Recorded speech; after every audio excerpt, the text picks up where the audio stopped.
Olá a todos e todas. Vamos para a nossa sexta aula de Fundamentos da Medicina Baseada em Evidências. Nesta aula, eu comento sobre teste de hipótese,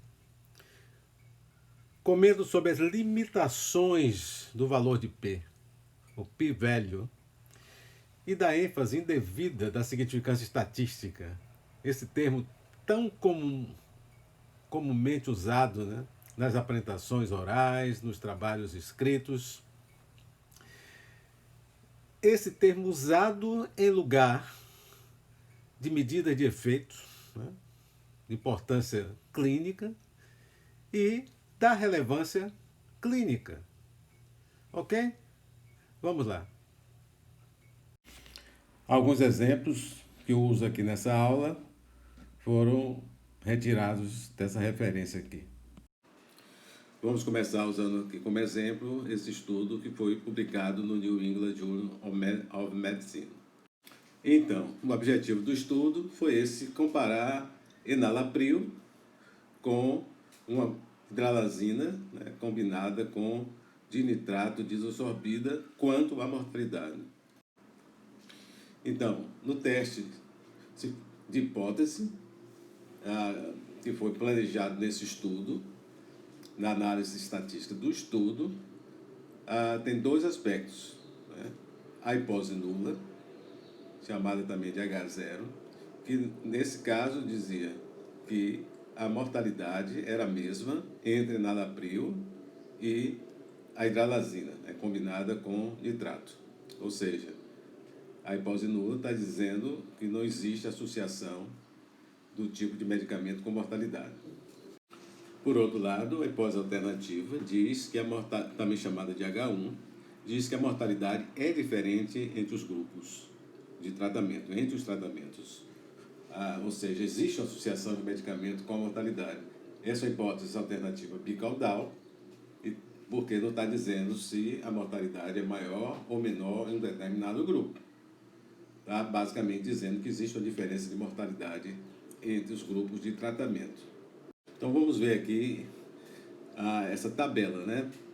Aqui está o que seria teoricamente, né? Porque não existe uma prova, quer dizer, o que aconteceria na natureza era algo que seria verdadeiro, por exemplo.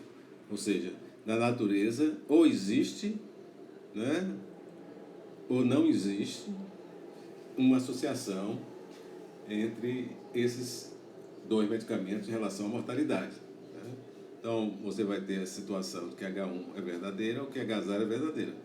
Mas o estudo pode mostrar dados que levem a rejeitar H0, ou seja, rejeitar H0 e aceitar H1. Né? Então, rejeitar H0 está dizendo que existe associação, mas vai se correr um risco, né?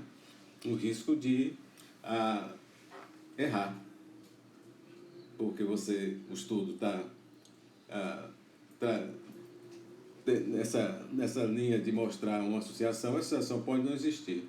Então aqui isso cairia no erro chamado erro tipo 1, ou erro alfa, né? Porque na natureza não existe diferença entre os tratamentos e o estudo está apontando para que existe diferença entre os tratamentos, o erro tipo 1. O erro tipo 2, tá aqui, seria o quê?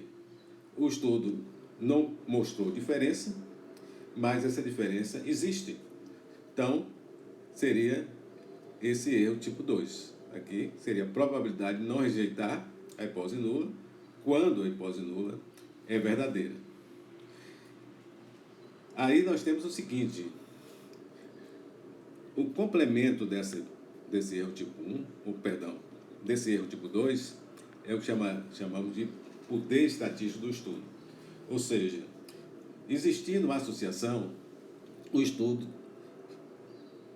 teria capacidade de aceitar que existe essa associação, demonstrar essa associação. Ou, em outras palavras, a probabilidade de rejeitar H0 quando H0 é falsa. Então, esse é o poder do estudo. Bom, o que é mostrado no trabalho, no artigo que se lê, é esse erro, o erro tipo 1. né? O alfa, que é representado por o valor de P, pelo P, né?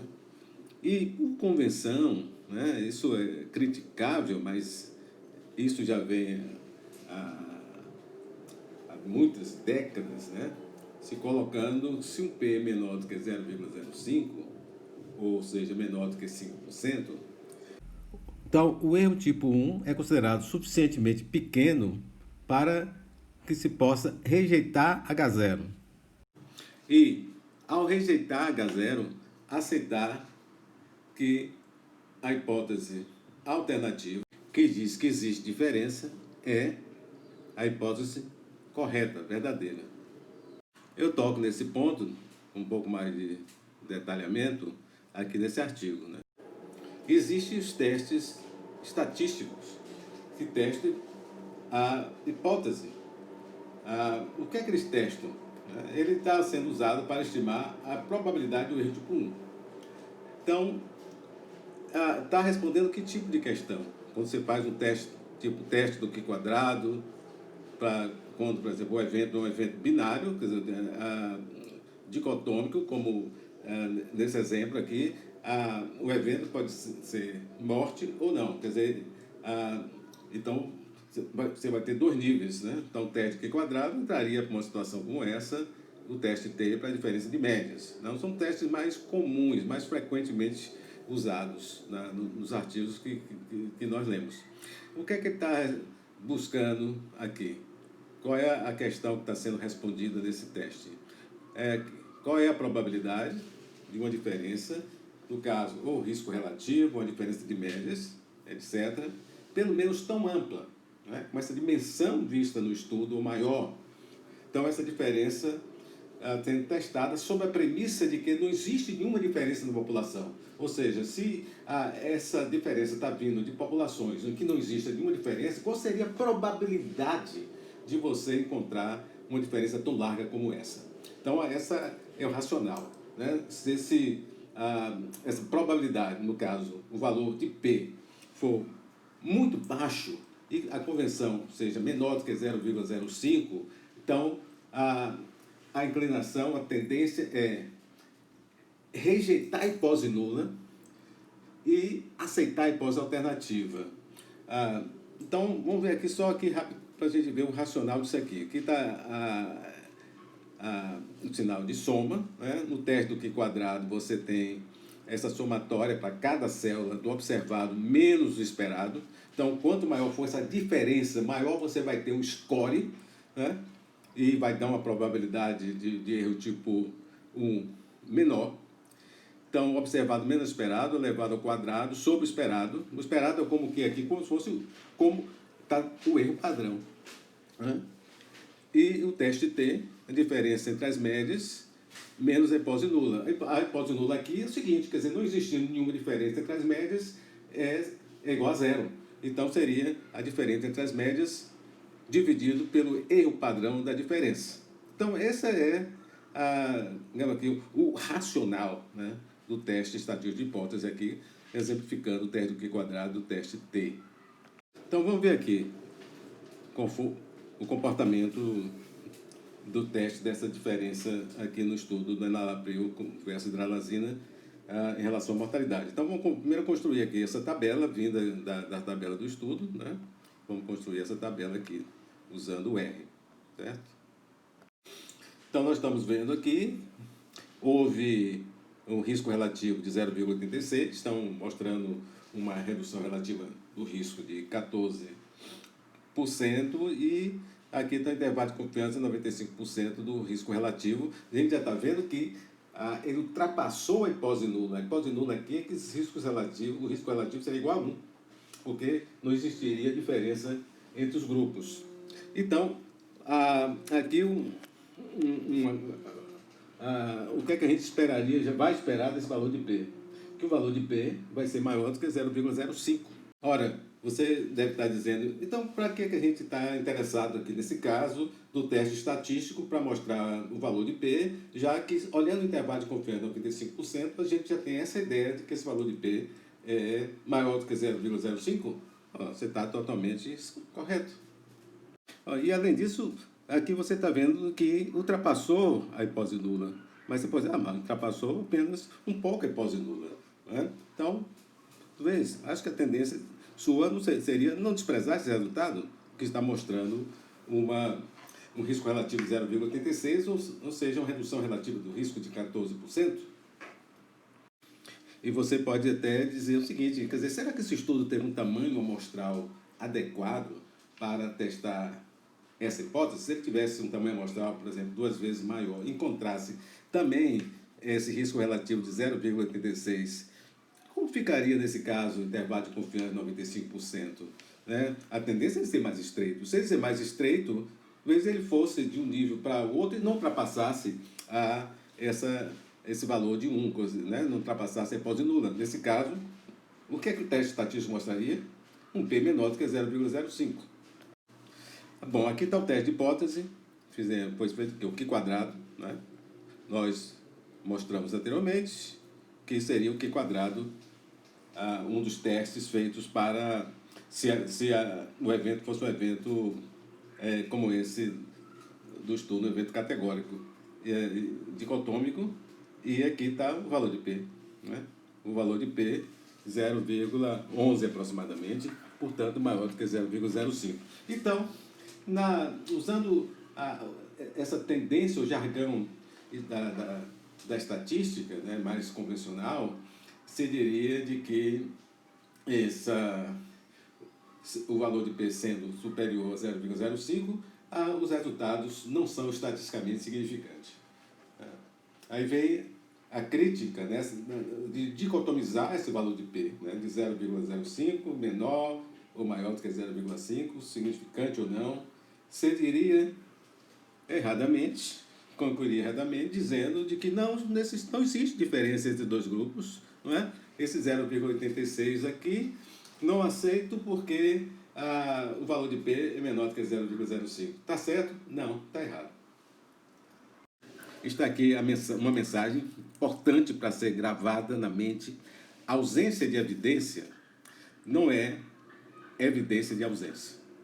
Daqui nesse artigo do Altman, Blend, é preciso relatar resultados de forma clara. Então, o fato do valor de P ser superior a 0,05 não permite dizer que não existe associação, ou dizer que essa associação não existe porque ela não é estatisticamente significante. Quando você está vendo de que a estimativa pontual está dizendo que existe uma redução relativa do risco de 14% e uma leitura cuidadosa desse intervalo de confiança de 95%, inclusive diz o seguinte, de que isso vai de um limite inferior, não é? Que mostra, que indica uma diferença relativa do risco de aproximadamente 29%, mas ultrapassa levemente a hipótese nula, o risco relativo, indo até 1,04. Então, essa seria, digamos, uma análise mais minuciosa e detalhada desses resultados. Eu disponibilizo esse artigo que eu escrevi, onde coloco o uso equivocado e ênfase indevida do valor de P e da significância estatística, chamando atenção aqui de forma, como sumário, né, de forma resumida, significância estatística deve ser interpretada como equivalente à significância no contexto clínico, né, no contexto clínico, ou na relevância clínica. O valor de P, interpretado sem considerar o contexto da pesquisa científica, é uma medida de pouco valor, levando em risco de conclusão precipitada e equivocada. Né? E chama atenção aqui dessa declaração, né, publicada em 2016 do American Statistical Association, que vale a pena ser lida. Então vamos voltar àquela tabela que nós mostramos anteriormente, onde tem aqui o erro tipo 1. O erro tipo 1 é representado pelo valor de P, que é colocado normalmente, frequentemente, em 0,05, como significando menor do que 0,05, sendo um resultado estatisticamente significante. algo que tem sido criticado e muitos dizendo que significância estatística deve ser abandonada, né? Não deve se relatar resultados mencionando significância estatística, dando, portanto, a ênfase, a relevância clínica, a relevância em saúde pública. Então, o valor de P é o relatado no estudo. E o poder do estudo? O poder do estudo, ele aparece em uma circunstância que seria no planejamento do estudo, em que se pode estar lá escrito lá no plano em que se determina o tamanho amostral, se foi baseado no poder do estudo de 80% ou 90%. Então, você vai ver, então, no planejamento, o autor declarando isso. Então, isso é importante no ensaio clínico, como é que ele determinou o tamanho amostral, quer dizer, qual foi o poder do estudo, qual foi a diferença mínima de efeito que ele colocou como a diferença que tivesse relevância clínica para se testar, e também coloca, também no próprio planejamento, também, qual foi o alfa, o erro tipo 1. Então, o poder do estudo, ele não está sendo descrito ao lado do resultado, mas você busca isso no planejamento. Qual é o outro, a outra preocupação com o poder do estudo que você tem, passa a ter como leitor? Quando o estudo mostra um intervalo de confiança 95%, por exemplo, cruzando a hipótese nula, ou está lá descrito nos seus resultados de que eles não foram, entre aspas, estatisticamente significantes, porque o valor de P foi maior do que 0,05. Então, sua pergunta é, ok, e qual foi o poder estatístico desse estudo? E quando você está falando do poder do estudo, você está falando do poder do estudo para testar essa diferença que foi observada entre os grupos. E se você, no seu avaliação, acha que essa diferença ela é clinicamente relevante, então você tem toda a razão, né, de questionar que esse estudo ele teve um poder estatístico, ou será que ele teve um poder estatístico adequado para testar uma hipótese, né, levando em consideração essa diferença, que é uma diferença clinicamente relevante. Vamos ver. Pode ser que esse estudo tenha sido um estudo pequeno. Então, vamos usar aqui esse recurso, que está aqui na internet, que é o OpenApp, e tem aqui essa opção no OpenApp do poder. E vamos pedir aqui, vamos verificar nesse estudo aqui, qual seria o poder do estudo, levando em consideração essa diferença entre os grupos, né, de tratamento. Então, isso vai dar uma ideia se o estudo realmente teve um poder estatístico, o que não deve ter tido, que a gente, mas vamos ver qual foi o poder dele. Quer dizer, em outras palavras, também nós estamos olhando, de certa forma, um complemento que seria o erro tipo 2. Ok, então vamos usar aqui esses dados aqui dessa tabela, né? E que nós temos aqui 403 indivíduos num grupo, 401 no outro grupo, e temos esses riscos aqui. Então, passamos aqui no OpenApp o tamanho da amostra, o grupo, né? Estamos aqui dizendo que o intervalo de confiança nós queremos entre 95%, 403 indivíduos no grupo enalapril, o que gerou 32,8% de risco, e no outro grupo 401, que gerou 38,2% de risco. Então, vamos solicitar o resultado. Está aqui o resultado. Um poder de quase em torno de 36%, né? O que equivale aqui a um erro tipo 2 de 64,1%. Então, o erro tipo 2 bastante alto, ou seja, um poder estatístico baixo, né? O que explica que esse estudo precisaria ter um tamanho amostral maior. Qual seria esse tamanho amostral? Se a gente usando fórmula,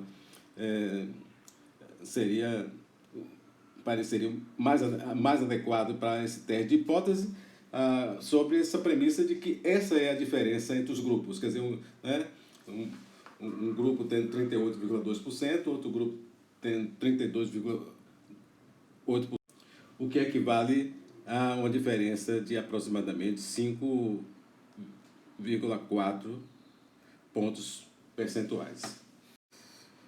Foi usado aqui o pacote EPR, essa função aqui colocada, né? Colocamos aqui 0,328, que seria 32, correspondente a 32,8% do grupo, 38,2% no outro grupo, um poder de 80%, um teste bicaudal, intervalo de confiança de 95%, e nós obtivemos esse resultado aqui, que para essa diferença entre os grupos seria adequado, pelo menos, termos algo próximo a 2.500 pacientes nesse estudo, quer dizer, um número bem superior a 804 que foi usado nesse estudo.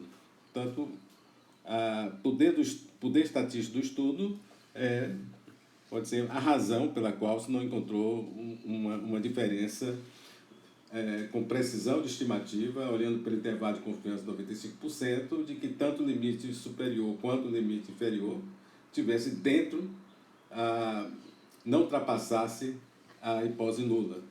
Ou seja, se usarmos o valor de P, esse valor de P seria menor do que 0,05. Né?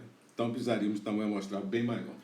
Então, simulando aqui o que aconteceria se, mesmo mantida essa diferença de 5,4 ou 5,4 pontos percentuais entre os grupos, mas se tivesse uma amostra de 2.464 pacientes, portanto, bem maior do que a amostra usada, o que é que nós teríamos aqui, né? Fizemos aqui essa análise aqui usando o R, né? E achamos aqui o risco relativo 0,86 com 95% de certeza. Ele é um valor que vai de 0,77 a 0,96, então não ultrapassou a hipótese nula, né? Usando esses dados, se a gente calcular aqui a diferença de riscos, em torno de 5,4 pontos percentuais, e intervalo de confiança de 95%. Portanto, agora nós temos uma maior precisão de estimativa, mas precisamos para isso de um tamanho amostral maior, para termos um poder estatístico adequado, ou seja, existindo a diferença entre os grupos, esse estudo agora ter um poder estatístico, uma capacidade de demonstrar que essa diferença existe essa diferença, ou seja, os seus resultados indicam a presença dessa diferença. Certeza a gente nunca vai ter, mesmo demonstrando de que o intervalo de confiança de 95% não ultrapassa a hipótese nula, isso nós estamos sempre na incerteza, né? E a gente fala numa certeza de 95%. Se estivesse escrevendo esse estudo e quisesse relatar o valor de P, está aqui, mas agora bem menor do que 0,05, mas não é o mais relevante, mas para descrição é um intervalo de confiança de 95%, tá? Que não ultrapassa agora a hipótese nula, e podemos tirar daí a redução relativa do risco, 14%, 95% de certeza é um valor que vai de 4% a 23%, e o número necessário para tratar pode ser retirado aqui dessa diferença de risco, com seus respectivos intervalos de confiança de 95%. Portanto, menor ênfase aos valores de P, ou nenhuma, porque você pode descrever os resultados sem mencionar valor de P, né? Somente em abstrato. Inclusive, algumas revistas solicitam de que você priorize intervalo de confiança de 95%. Né? Mostre as medidas de efeito, você vai mostrar a estimativa pontual e seus intervalos de confiança de 95%. Não é necessário você relatar valor de P, e não deve abandonar essa descrição de resultados, descrevendo que os resultados foram estatisticamente significantes. Essa é a recomendação. Vejam agora esse exemplo aqui, também do ensaio clínico, em pacientes com choque séptico. Ok? Então, foi testada uma estratégia voltada baseada em status de perfusão periférica, né, para ressuscitação, e outra voltada para níveis de lactato. Ok? 28 dias, mortalidade de 28 dias foi o evento. Ok? Então, esse estudo, no grupo cuja estratégia foi para o status da perfusão periférica, a mortalidade foi 34,9%. No grupo em que lactato, né, foi voltado com o foco, foi lactato, como estratégia de ressuscitação, a mortalidade foi 43,4%. Isso corresponde a uma diferença do evento de mortalidade entre os dois grupos de aproximadamente 8, exatamente 8,5 pontos percentuais. Apesar dessa diferença, né, e tudo indica tomando em consideração esse valor de P, que foi acima de 0,05, os autores concluíram que não houve diferença, né, entre os grupos. Olha a forma como ele fala: entre pacientes com choque séptico, uma estratégia de ressuscitação com alvo de normalização do tempo de enchimento capilar, comparado com uma estratégia voltada para nível lactato, não reduziu a mortalidade em 28 dias, né? Mortalidade por qualquer causa em 28 dias. Então, está aí um exemplo de conclusão baseado em valor de P, basicamente em insignificância estatística, sem levar em consideração que a ausência de evidência não é evidência de ausência. Os autores deveriam considerar que ele deve ter feito um planejamento desse estudo, tamanho amostral, para uma diferença não realista, muito mais ampla do que essa diferença que se encontrou de 8,5. Então, para uma diferença grande, esse estudo, quer dizer, teria um tamanho amostral adequado, mas para uma diferença menor, o poder do estudo foi um poder de estudo inadequado para ter uma diferença com intervalo de confiança de 95%, que fosse mais estreito, não incluindo a hipótese nula. E observe, uma diferença de riscos de 8,5 pontos percentuais equivale a que número necessário para tratar? Um número necessário para tratar é em torno de 12. Se você acha que esse número necessário para tratar é clinicamente relevante, você tem mesmo que questionar essa conclusão e dizer que não existe diferença. Quer dizer, uma estratégia não está relacionada com a redução da mortalidade em 28 dias. Então, tem toda razão para você dizer, olha, eu acho que esse resultado está indo numa direção de indicar algo que é clinicamente relevante. Eu não vou apenas abandonar, quer dizer, modificar a minha prática com essa conclusão, né? Porque o que o autor está aí dizendo é olhando basicamente valor de P. Entendeu? O que ele está falando não é significante do ponto de vista estatístico, mas esse resultado está inclinando para algo que realmente é relevante. Então vamos ver, será que o tamanho amostral foi adequado para testar uma diferença, né, dessa largura, né? Talvez não tenha sido tão ampla quanto o que foi planejado pelo autor. Talvez ele tenha usado algo que foi irreal.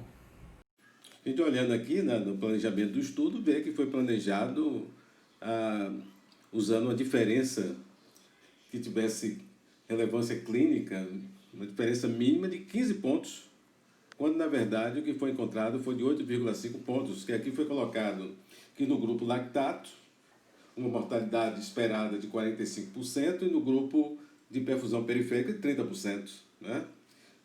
Estabelecendo um erro alfa de 0,5 e um poder de 90%. Se assim fosse feito, na verdade, nós calculamos aqui o que seria o tamanho amostral esperado. Não sei, o cálculo deu 420, o R deu 434, mas isso não se constitui em problema maior. Foi uma diferença pequena nesses cálculos de tamanho amostral. Então, tudo bem. O problema aqui é que eles esperavam algo que eu acho que seria irreal, por exemplo, ter essa diferença tão larga como feito no planejamento. Então, o tamanho amostral seria adequado se fosse encontrado uma diferença tão ampla de mortalidade entre os dois grupos. Então, daqui, o que foi planejado seria que, com a diferença de 15 pontos percentuais de mortalidade entre os grupos, e, na realidade, foi 11,5. 8,5 pontos percentuais.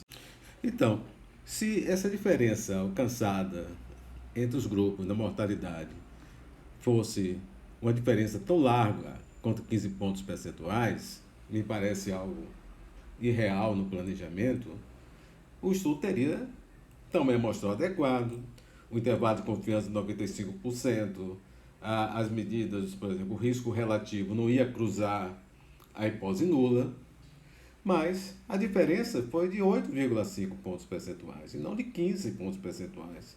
E nós estamos interpretando que 8,5, que ia equivaler a um número necessário para tratar de 12, ainda é clinicamente relevante.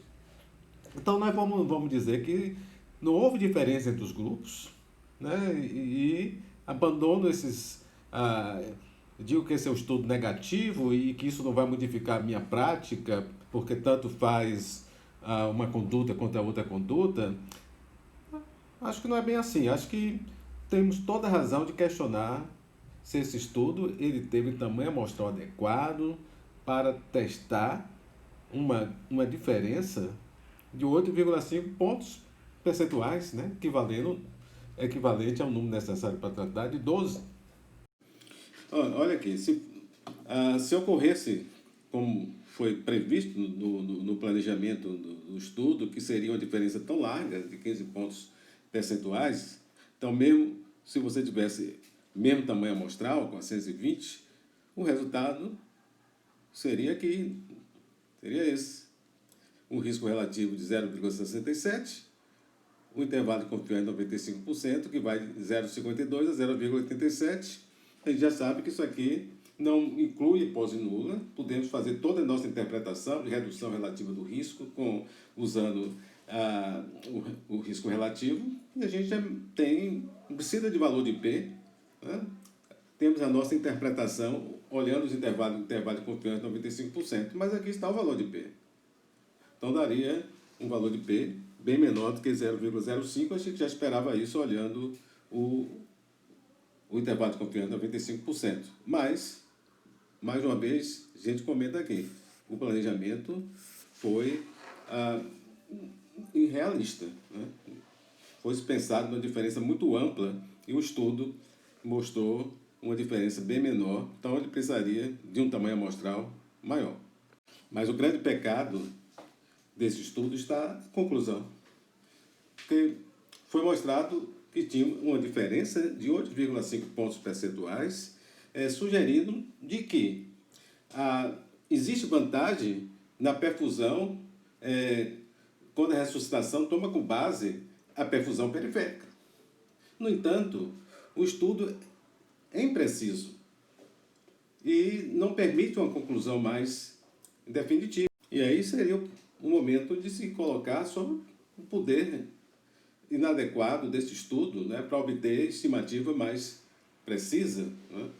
E na discussão, em algum ponto, ia se colocar de que o planejamento do trabalho foi feito esperando uma diferença bem mais larga do que de mortalidade do que foi observada. Aqui está mostrado, quer dizer, se esses resultados fossem assim, para o lado tão otimista esperado pelos autores, quer dizer, com uma diferença tão larga de 15 pontos, o que ocorreria com o risco relativo, com a redução relativa do risco e seus respectivos intervalos de confiança de 95%, redução absoluta do risco não necessário para tratar. Mas, volto a dizer, essa diferença tão larga não foi observada no estudo. Então, uma questão no meu modo de ver, de esperar algo não real, né? Em termos dessa diferença,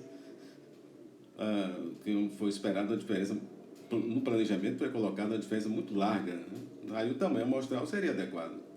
Está aqui a gente fazendo o cálculo, olhando qual foi o poder desse estudo para esses percentuais, ou esses riscos que foram observados. O poder do estudo seria de aproximadamente ou menos de 48%. Então, o poder do estudo pequeno. Né? Foi planejado imaginando um poder do estudo bem maior, mas seria no caso de uma diferença de mortalidade bem mais ampla do que ocorreu no estudo. Se fosse fazer um planejamento imaginando uma diferença mínima de 8,5 pontos percentuais, que foi o que terminou acontecendo no estudo, né?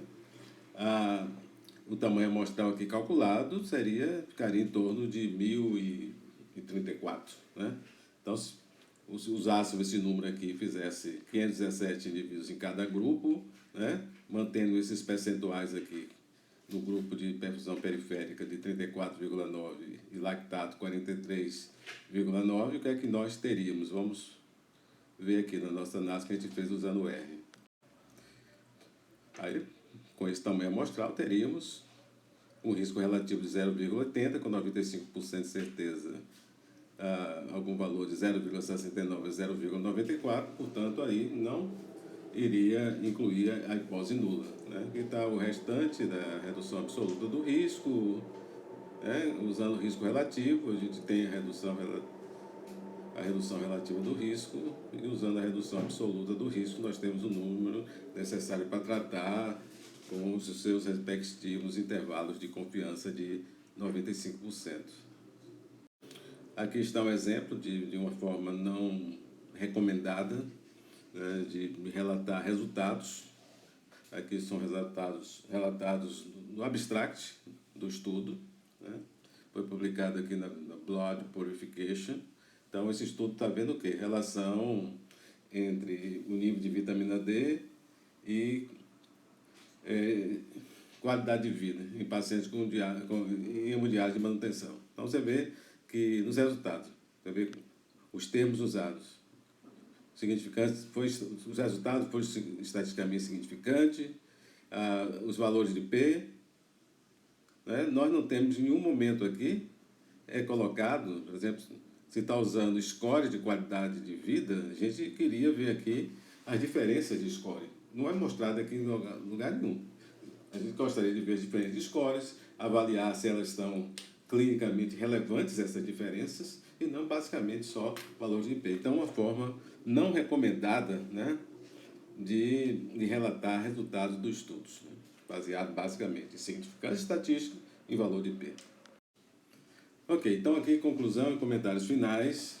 Primeiro ponto, é importante observar a limitação do valor de P e do erro em tomar por base primariamente significância estatística para chegar a conclusões da importância de resultados.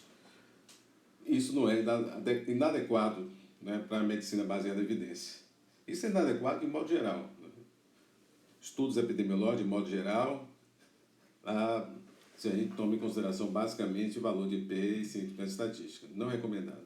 Então, a significância estatística não deve ser interpretada como equivalente à significância científica no contexto da clínica ou da saúde pública. É importante colocar que hoje existe uma corrente de estatísticos e epidemiologistas que recomendam, inclusive, eliminar o termo significância estatística do dicionário, né? Não usar, né? Não fazer conclusões baseadas em significância estatística. Bom, existe uma relação de valor de P e intervalo de confiança, geralmente que é usado é de 95%, mas o intervalo de confiança, ele oferece informações mais úteis, né? Você vê um limite inferior, você um limite superior, né? Inclusive, se não cruza a hipótese nula, né? Se você quiser fazer um raciocínio com valor de P, esse valor, se você está vendo intervalo de confiança de 95%, o valor de P é menor do que 0,05. Ok, ponto final, é recomendado verificar o poder estatístico. O poder estatístico aí entra quando você vê que não tem diferença não existiu diferença, cruzou em pose nula. Vamos pensar esse estudo, como foi planejado esse estudo? Foi de forma irrealista, né, uma diferença larga, como foi no estudo que nós mostramos aqui. Então, os autores não consideraram essa possibilidade e simplesmente disseram que não tem diferença, né? Mas essa não é a sua interpretação, porque você vai levar em consideração que o poder do estudo foi inadequado para mostrar essa diferença, né? Que às vezes não foi tão larga quanto foi pensado quando o estudo estava sendo planejado. Ok, então nós ficamos nesse ponto aqui, dessa aula 6. Até breve.